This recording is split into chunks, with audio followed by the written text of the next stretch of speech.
Shalom, and welcome to V'ahavta Yisrael, a Hebrew phrase which means you shall love Israel.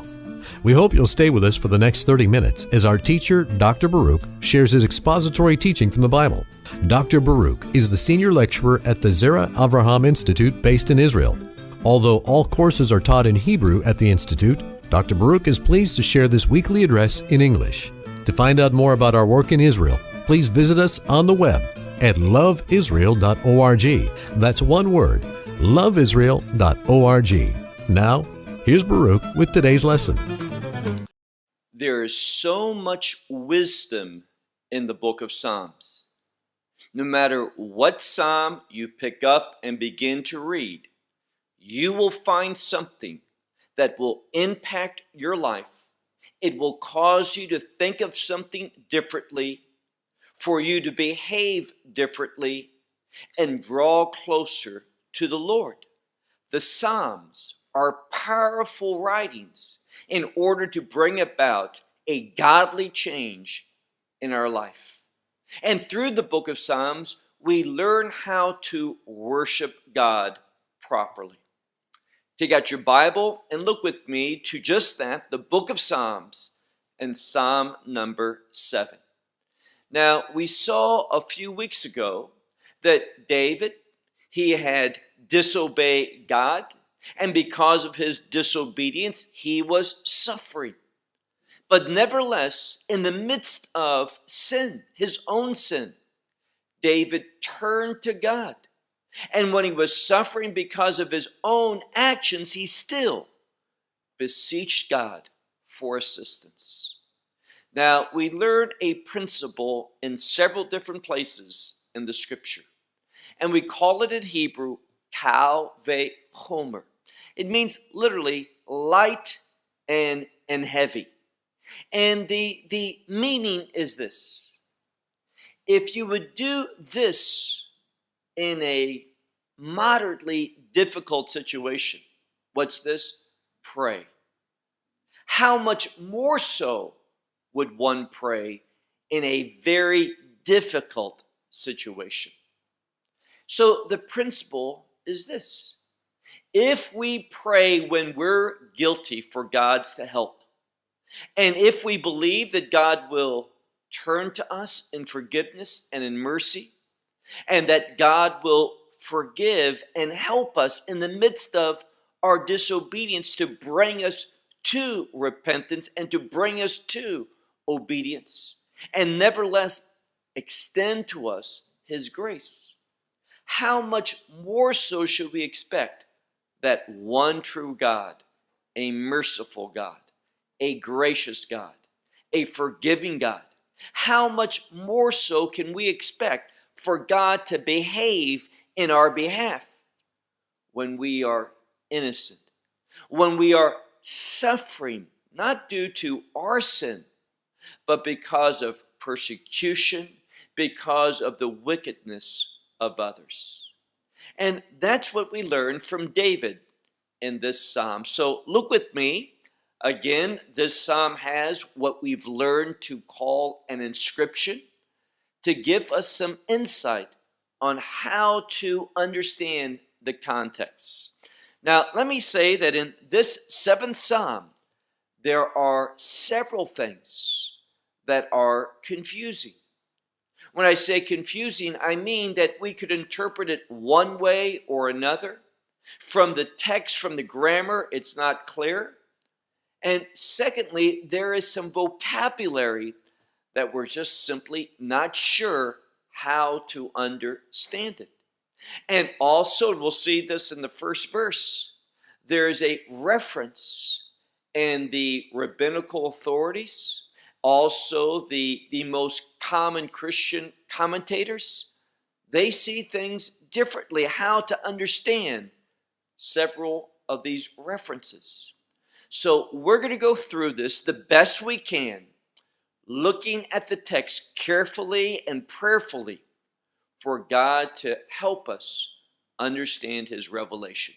So let's begin Psalm number 7, and I'm going to be looking at the first verse in Hebrew, the inscription probably one verse in front of yours, meaning before verse 1 is this inscription. And we read here, the first word is shigayon. And most of the Christian commentators, they see this as a word that speaks of intense meditation. That David is really going before God, pondering things, examining himself, looking at the situation, not just carelessly spouting off to God with some requests, but reviewing things in a most careful manner. Now, others will say that this has to do with an instrument, and still others will say that David is speaking about something that is unfair that's happening to him. So, however you choose to understand this, we read that this was by David, this prayer of meditation, this injustice that he was suffering, or the instrument that he was thinking about for this to be accompanied with when it's chanted. Then we see the next phrase, Asher Shar Le'Adonai, which means which he sung to the Lord. Now, this word for singing can also mean to recite poetry. So poetry is simply meaning a psalm. So David wrote this, he comprised these words in order to bear them to God, to lift them up before the Lord. And what was the purpose for doing so? Well, we keep reading. It says, Al Divrei Cush ben Yamini. Now, almost without exception, the rabbinical commentators understand that this is when King Saul began to persecute David for no reason, simply because Saul knew that he had disobeyed God, that God was turning away from him and lifting up David. And because of that, Saul wanted to destroy David. It wasn't so much about David. David actually, and we all know this, was a blessing to Saul. He assisted Saul. He was there to be a positive influence. But Saul rejected that, and Saul would not humble himself and turn over his kingship to God's choice. And God chose David because of Saul's rebelliousness, that Saul would not trust in the Lord. He would not respond in obedience to the revelation of God. Now, others will say, and they give another instant in the scripture concerning one that was against David. And others simply see this as something that we don't have any firsthand biblical knowledge of. But it speaks about one who was against David, and against him for no just cause. He was simply persecuting him. And not only was this one called Cush, the son of Yemeni, but also he caused others to join with him in persecuting David. Now verse 2 in the Hebrew, verse 1 in English, David begins by affirming his faith. He says, the Lord my God. And he uses that unique four-letter word for God, Yud-He Vav-He, how we normally translate it as the word the Lord. And David is affirming this God, a transcendent God, a God without any type of limitations. That this is, and then he says, Elohai, my God. He continues and writes, in you I have taken refuge. Meaning this, David is not looking to other sources or means or individuals to help him. David realizes that only God truly is the solution to his problem. Doesn't matter who the enemy may be, There may be a variety of enemies. These enemies may come together in unity against the Son of God, the daughter of God, the believer. But God is greater. So David says, in you, and that's what's emphatic, in you I have taken shelter. And this word for taking shelter implies a trusting. It implies a faith. Continue on. David has confidence, and he says to God, save me from all my persecutors. It's now in the plural. And he uses a different word for deliver me. And this word of deliverance means I'm unable. And if I'm going to find deliverance, if I'm going to find this salvation, if I'm going to find a situation whereby my enemies are defeated, it can only come, only you can deliver that, only you can make that a reality. Next verse, 3 in Hebrew, 2 in English. If God doesn't, and this is not a lacking of faith, it simply says, if there's no deliverance, this is where it is going to happen to me. This is going to be the outcome. He says, lest he will tear my soul as a lion. Now, I translated my soul, it's the word nafshi, but it's speaking about the very essence, his life, what he is. What he tells us is this: if God doesn't move in this situation, David's saying, I'm coming to an end in everything. The very essence of who I am, what I have, what I'm called to, all of that is going to come to an end.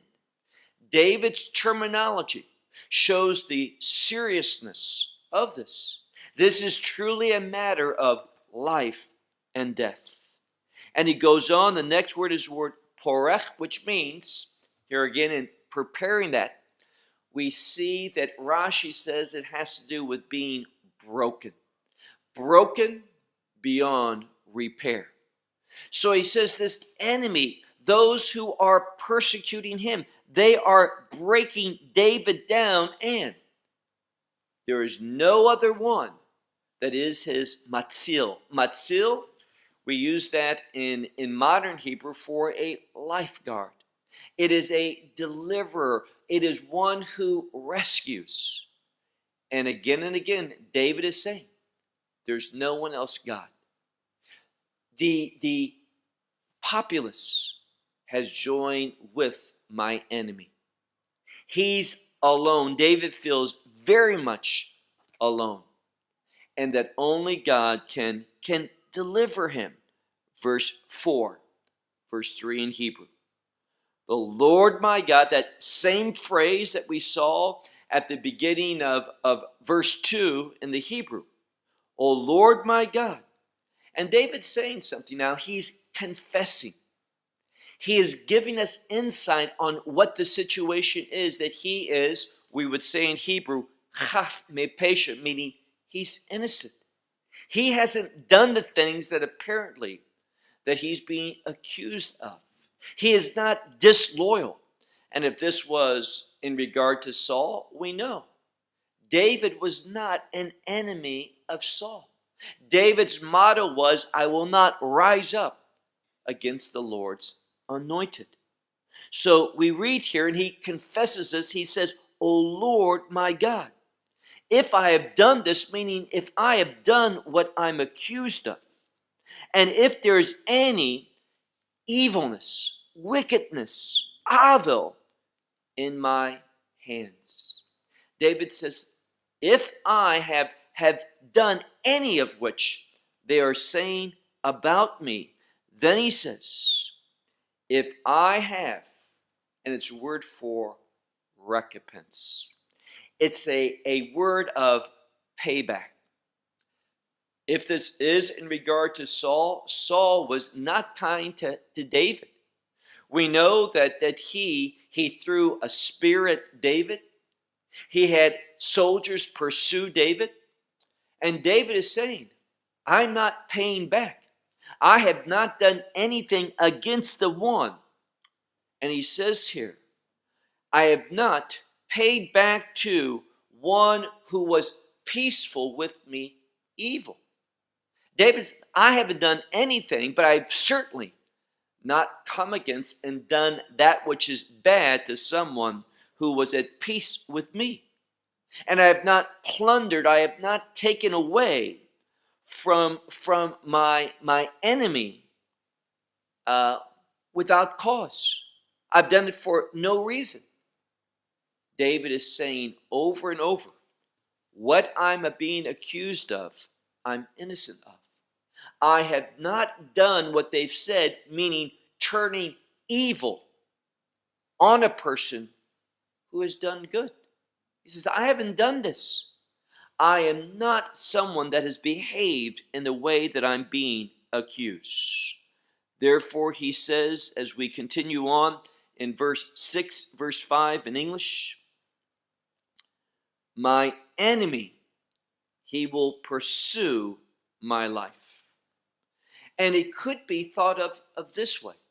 If I'm guilty of these things, then let my enemy pursue my life. Let him overtake, meaning overtake me, and let him trample my life to the ground. And my honor, let it be brought low to dust. Then he says, Selah, which most see as a word of great emotion. No one knows for sure.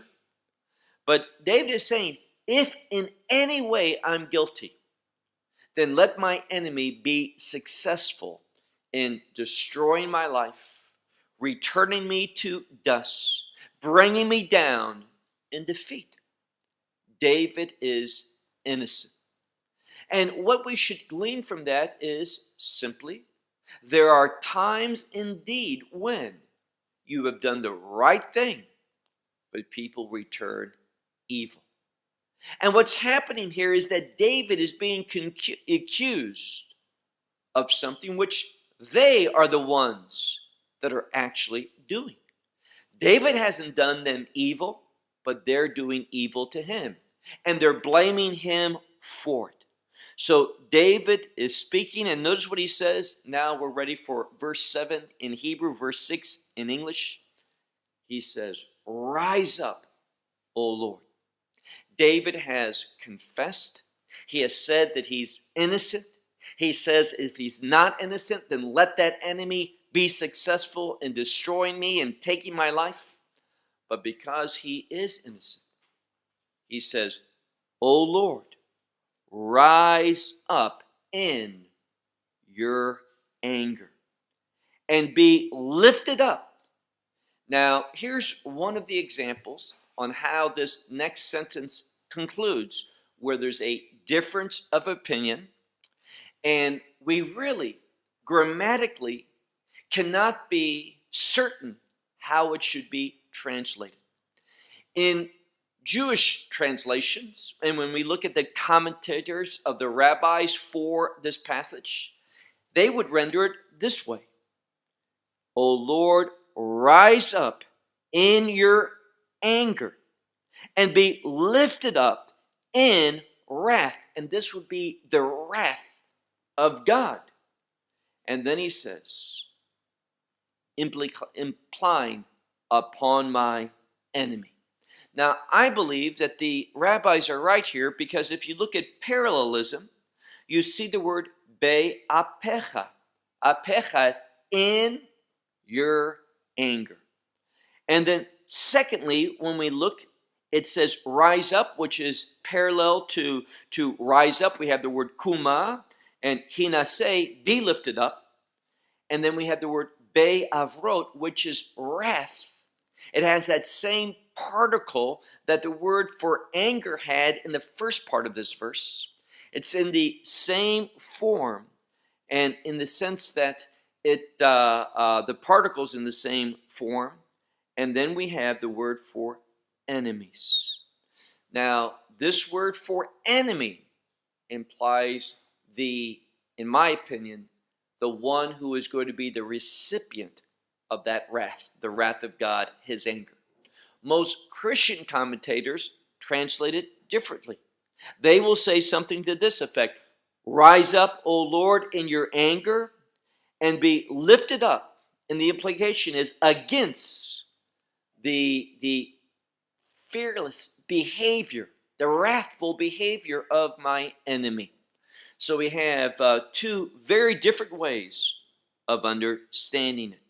Continue on. We read here in the second part of verse 7, Ve'ura Eli, be stirred up.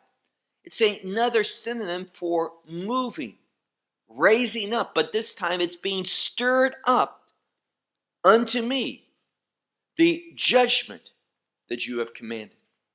And what David is most likely talking about here is this: God makes promises in his word.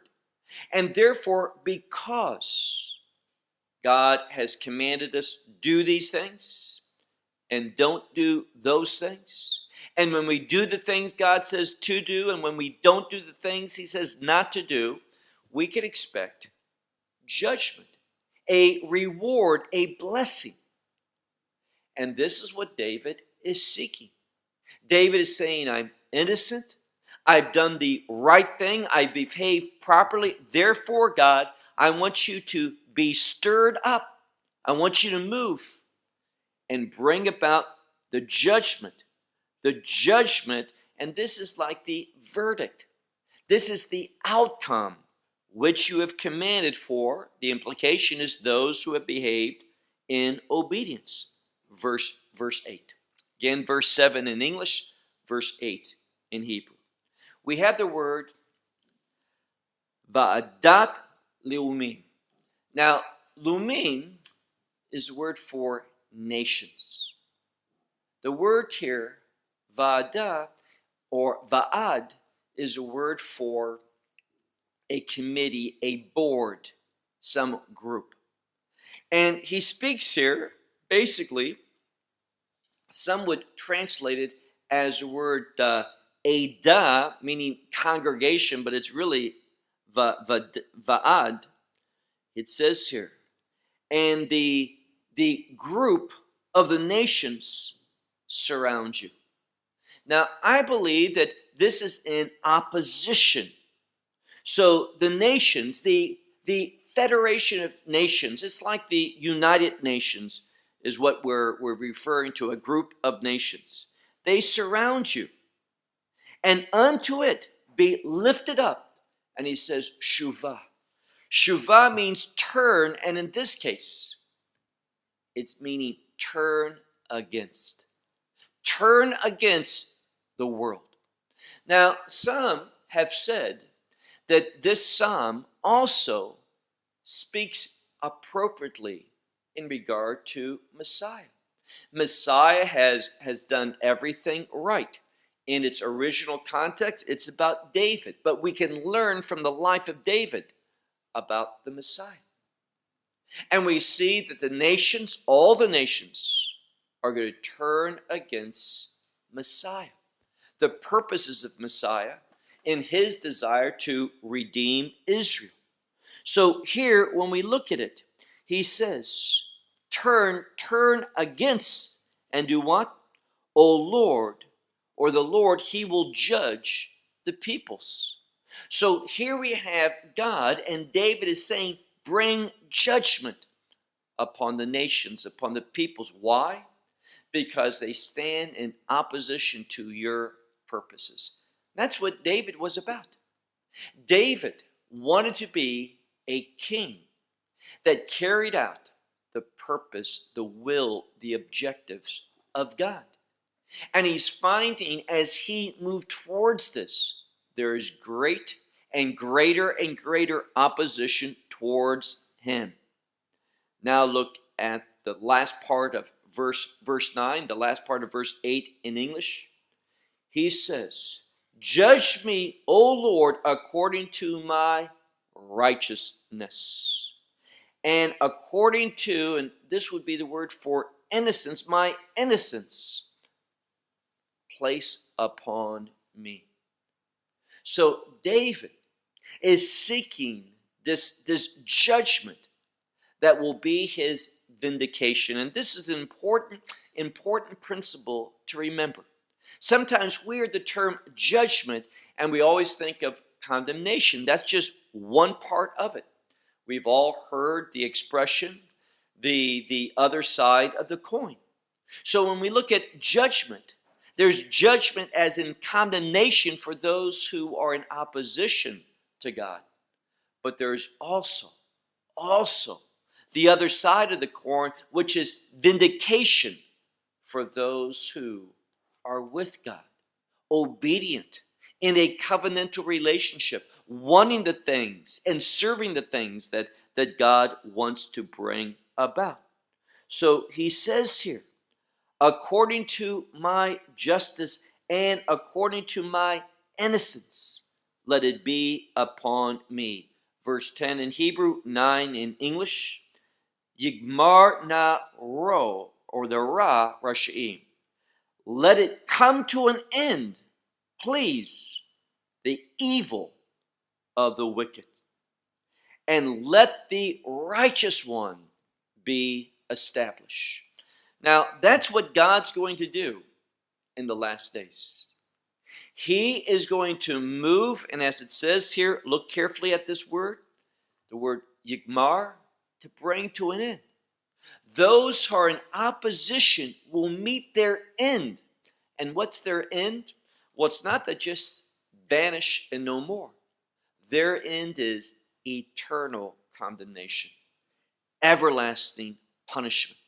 So don't understand this word meaning an end no more, but simply what their just end is going to be. So it's a term of supplication. This word na, which can be translated please, it's a beseeching.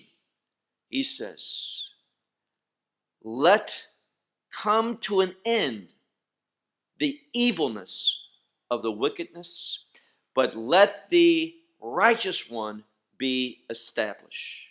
And then look at the end of that verse, verse 9 in English, verse 10 in English. U vochen livbot uklayot Elohim Sadik.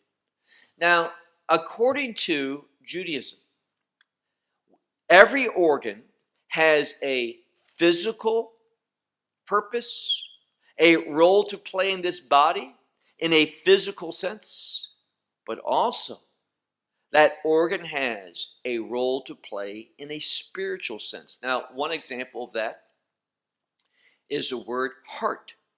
Heart has to do with that organ, physically that pumps blood, spiritually, where the seat of thoughts are, where the inclinations, where the cognitive, not in the brain, that's for physical decisions. But spiritual decisions are in the heart. So notice what he says here. Speaking about God who, bochen, this is the word for to test something. To act in a way that brings about a revealing, a discerning. So he says here, uvochen, check, discern hearts. This is God. He discerns the hearts, and the klayot would be the word for kidneys, which also we see from a rabbinical perspective, and I think this is true and supported biblically, also has a spiritual, kidneys have a spiritual aspect. And then it's a question of Elohim Sadik, if we're speaking about the righteous God, or if he's saying, check the hearts and the kidneys, O God of the righteous one. And you'll see that righteous one is in tune with the will and the purpose of God. But most Christian Bibles, they have it as the righteous God. Now let's look at verse 11 or verse 10 in English. Speaking about God, and he uses a word. The word is magen, which is shield. And this is in the first person possessive. It's the word magni, So my shield concerning God. God is my shield, and not only is he a shield, but he's also a savior. But notice what it says, a savior of the upright in heart.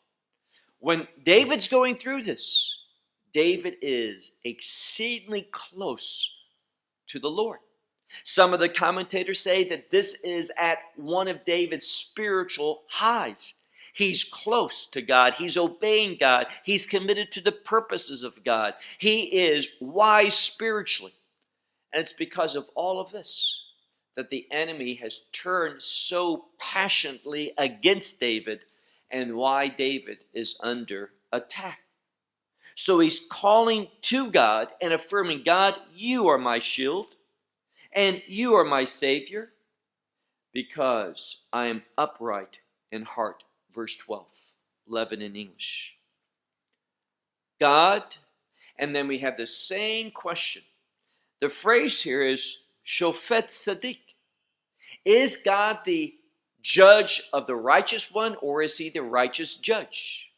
Now, the grammar leads one way, but almost without exception, Christian Bibles go the other way. So there's two ways you can determine how you want to understand this, prayerfully, I hope. But he says, God, a righteous judge, or God, a judge of the righteous, and a God, and notice this, Ve'el Zoem. Zoem has to do with a present pouring out of the wrath. And this is the word. Za'am is wrath. Zoem is wrath being displayed. And notice what he says. The God of a present wrath, Bekol Yom, every day. Now, does that mean that God's wrath falls every day? Or does it mean that God's wrath could fall any day? And we're not just speaking about this wrath in the last days that's going to consume this world and bring about the establishment of the kingdom, but we're talking about a wrath that shares God's displeasure, his judgment, and his consuming of those who are his enemies. And many of the commentators say there are expressions of that, yes, indeed, day in and day out. We see that God is displeased, and if we look with his perception, we can see elements of God's judgment, manifestations of his wrath, and all of this is to gather people's attention and to cause them to understand what God is about, that he is a God who will judge. We read in this verse, Im lo yashuv. Now, there's a couple different ways to translate this, but I believe the best way is this. Since he will not return, meaning this, God's not going to change. This judgment is just not going to evaporate and be done away with. It's going to happen. And since it's not going to change, he says, his sword, and this would be the sword of God, is polished. It's ready. And the bow, his bow is drawn and it is prepared. So it's speaking about the assurance that God's judgment, his wrath will come and it will not be done away with. Verse 14 in the Hebrew, 13 in English. And to him, this is David's enemy, and to him he has prepared vessels of death and fiery arrows that will function. They will act. The implication is there is going to be judgmental activity from God to justify his faithful ones, to deliver them from the enemy. Now look at verse 15 in Hebrew, 14 in English. Hine yechabel aven. For behold, we see here that he is going to work, this is God, is going to work against. He's going to bring destruction on Aven. Aven is wickedness. And then he says, the labor which is conceived, and it bears falsehood. What God is saying is this: he's going to act in judgment. This is the same expression in the Hebrew New Testament in the book of Revelation, for God getting ready to harm, to judge, to bring his wrath upon the earth. And he says why that is. Because there has been the conception of evil deeds, and what has been given birth to? Falsehood. It is in opposition to the truth. It's for the purpose of deceiving. And this is the same type of behavior that the Antichrist is going to function in. And it's the same type of behavior that those who were against David were behaving in. Verse 16 in Hebrew, 15 in English. A pit has been dug, and it's been dug very deep. And these unrighteous ones, the enemy of God's servants, it says the enemy will fall into the pit that he has made. So what's great about this is the very activity, the work that is being conceived, the falsehood that is giving birth to, all of this evilness is going to turn against the ones who have conceived it and put it into force. God's going to make a glorious change in that time of his judgment. Verse 17 in Hebrew, 16 in English. He says here, and his labor, this is the evil one, will return upon his head, and upon the crown of his head his violence will come down. And this is the word Hamas. Hamas, you hear that today and you think about a terrorist group, and that's right. But the word Hamas in Hebrew is a word for violent behavior. But here's the key. I believe I've shared this a few times, but it's worth repeating. And that is this. There are two Hebrew words for violence. One is Hamas, the other one is alimut. Alimut is more common. This is violent activity for the purpose, some purpose. For example, a person wants to steal something, and the person doesn't want to give it to them. And therefore, that thief, he begins to hit, or he shoots, or he stabs, or whatever. But the purpose is to get that thing that he wanted to steal. Had that person just surrendered it, he wouldn't have harmed him. So that type of violence is alimut.